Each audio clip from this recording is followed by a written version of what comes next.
কুষ্টিয়ার কুমারখালী উপজেলার সাদিপুর ইউনিয়ন বিএনপির দ্বিবার্ষিক সম্মেলন 2025 অনুষ্ঠিত হয়েছে আজ 28 জুলাই। বাংলাদেশ জাতীয়তাবাদী দল বিএনপি সাদিপুর ইউনিয়ন শাখার আয়োজনে এই কাউন্সিলের নেতাকর্মীদের মধ্যে ব্যাপক উৎসাহ ও প্রাণচাঞ্চল্য দেখা যায়। কুষ্টিয়া প্রতিনিধি আমিরুল ইসলাম জানান, কাউন্সিলের সভাপতিত্ব করেন কুমারখালী উপজেলা বিএনপির যুগ্ম আহ্বায়ক খন্দকার মুস্তাফিজুর রহমান তুহিন। প্রধান অতিথি হিসেবে উপস্থিত ছিলেন জেলা বিএনপির সদস্য এ.কে. বিশ্বাস বাবু। এছাড়াও আরও উপস্থিত ছিলেন জনাব মোহাম্মদ আলতাফ হোসেন, দিয়ানত আলী সহ ইউনিয়ন বিএনপি ও সহযোগী সংগঠনের বিভিন্ন নেতৃবৃন্দ।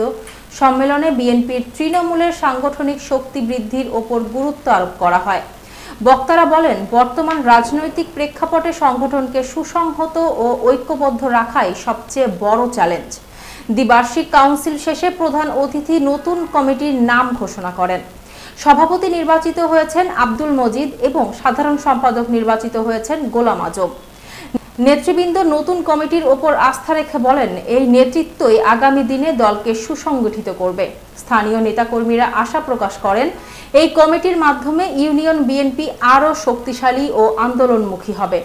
নতুন নেতৃত্বকে ঘিরে বিএনপির তৃণমূলের মধ্যে নতুন উদ্দীপনা তৈরি হয়েছে। আগামী দিনে আমরা আমাদের এই কর্মী ইউনিয়নের দ্বিবার্ষিক সম্মেলন অনুষ্ঠিত হলো।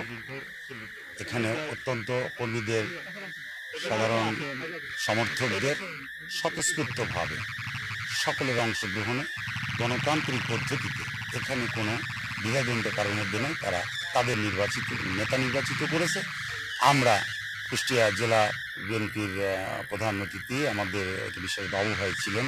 আমি কুমারখালী উপজেলা বিএনপি যুগ্ম আহ্বায়ক হিসাবে এখানে উপস্থিত ছিলাম এবং সাবেক সভাপতি, সাধারণ সম্পাদক সহ এখানে সকল ইউনিয়নের সকল ওয়ার্ডের সভাপতি, সেক্রেটারিবৃন্দ এখানে উপস্থিত ছিল।